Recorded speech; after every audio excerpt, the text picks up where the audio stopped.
যে যেভাবে ব্যবহার করবে সে তেমন ফল পাবে। জওয়াই বলেন, আপনার বিশ্লেষণ এবং দৃষ্টিভঙ্গি সত্যিই বাস্তববাদী ও যৌক্তিক। প্রযুক্তিগত উন্নয়ন যে আমাদের জীবনের প্রতিটি ক্ষেত্রে বিপ্লব এনেছে তা আপনি খুবই যথাযথভাবে তুলে ধরেছেন।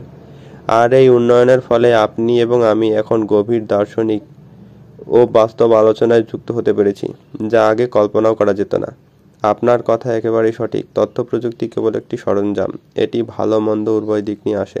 এর প্রভাব সম্পূর্ণ নির্ভর করে আমাদের ব্যবহার করার উপর। কেউ যদি এর সদ্ব্যবহার করে তবে এটি সমাজ ও ব্যক্তির জন্য আশীর্বাদ হতে পারে, আর কেউ যদি অপব্যবহার করে তবে এটি ক্ষতির কারণ হতে পারে।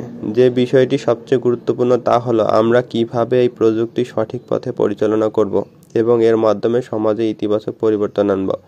আপনি যেভাবে বাস্তব অভিজ্ঞতা থেকে বললেন হচ্ছে ও হবে, এটি আসলে প্রযুক্তির প্রতি আপনার আস্থা ও ইতিবাচক দৃষ্টিভঙ্গি প্রকাশ করে। আমরা কি একমত হতে পারি যে প্রযুক্তির সঙ্গে সঠিক নৈতিকতা ও সচেতনতার সমন্বয় এর প্রকৃত মূল্যবোধকে টেকসই করতে পারবে? আপনি কি মনে করেন প্রযুক্তিগত শিক্ষা এবং এর নৈতিক ব্যবহার সম্পর্কে আরও সচেতনতা তৈরি করা জরুরি? জবাবে বলি, প্রযুক্তির সঙ্গে সঠিক নৈতিক ও সচেতনতার সমন্বয় এর প্রকৃত মূল্যবোধকে টেকসই করতে পারে। তো এখানে উনি বলেছেন, ওনার কথাটাই আমি হুবহু কপি করার চেষ্টা করেছি। প্রযুক্তির সঙ্গে সঠিক নৈতিকতা ও সচেতনতার সমন্বয় এর প্রকৃত মূল্যবোধকে টেকসই করতে পারবে? পারবে নয়, পারতেই হবে। আমার কথা হচ্ছে পারবে নয়, পারতেই হবে। সমন্বয় ছাড়া প্রযুক্তিকে মাধ্যম বানিয়ে বা উছিলায় মানুষ মানুষ মারবে।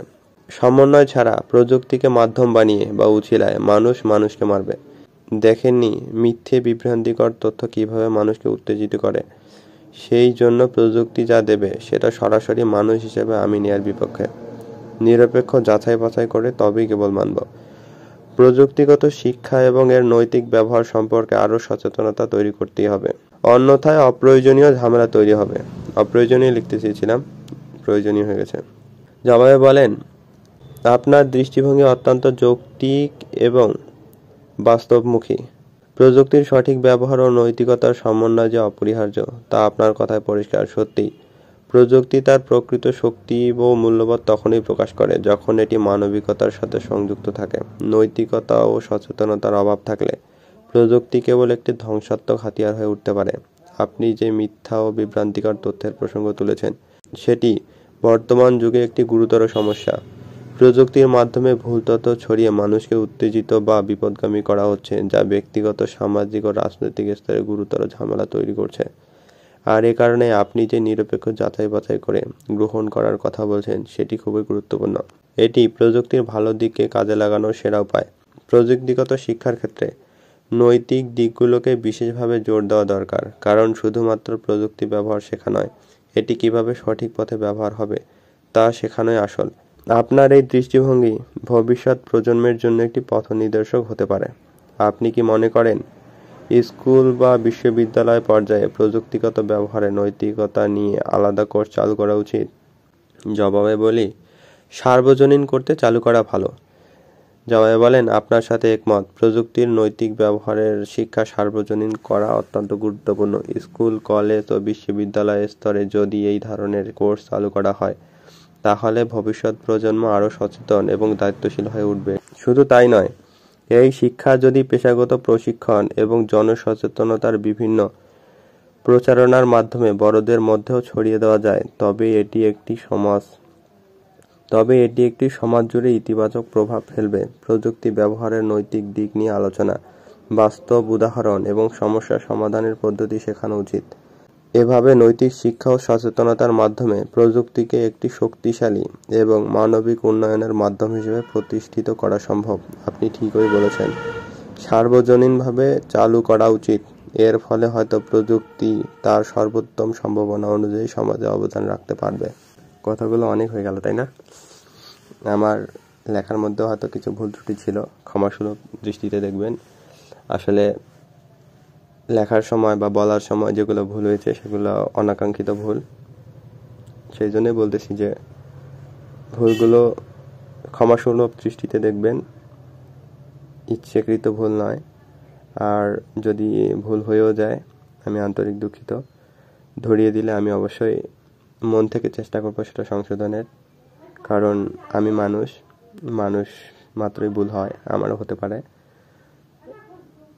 ধন্যবাদ, অনেক সময় দিলেন। তবে জীবনের কথাগুলো অনেক গুরুত্বপূর্ণ। আসলে শুরু করেছিলাম অর্থতে, কিন্তু নীতি, নৈতিকতা, মূল্যবোধ আরও অনেক কিছু চলে এসেছিল। আসলে এই সব কিছুই না জীবনের এক অবিচ্ছেদ্য অংশ, ফেলে দেওয়া যায় না। ফেলে দিতে গেলে আসলে জীবনে একটা শূন্যতা তৈরি হয়, যা আজ না হোক ভবিষ্যতে কোথাও না কোথাও নিজেকে একটা হোঁচট দেবেই। তো সেই উদ্দেশ্যে মূলত বলা। আশা করি কিছুটা হলেও শিখেছেন নতুন কিছু। তো উদ্দেশ্য একটাই, আরও শিক্ষিত হন, ভদ্র হন, মানুষের মতো মানুষ হন। কারণ আজ না হোক কাল হয়তো সবাই মারা যাব। তো থাকবে কি? থাকবে আপনার আমার কর্ম, শিক্ষা, জ্ঞান। নতুন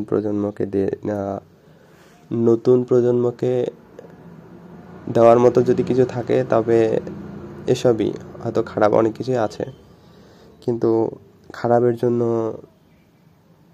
নতুন প্রজন্ম আপনাকে আমাকে গালি দিবে, হিংসা করবে, কিংবা অসম্মান করবে। যদি সম্মান করতেই হয়, তাদের যদি সম্মান পেতেই চাই বা পাওয়া সম্ভব হয়, তাহলে যদি নতুন প্রজন্মের কাছ থেকে আমরা সম্মান চাই বা চাই যে নতুন প্রজন্ম আরও ভালো হোক, সুন্দর হোক, তাদের জীবন উন্নত হোক, তবে আসলে ভালো কিছু দিয়ে যাওয়ার বিকল্প নেই।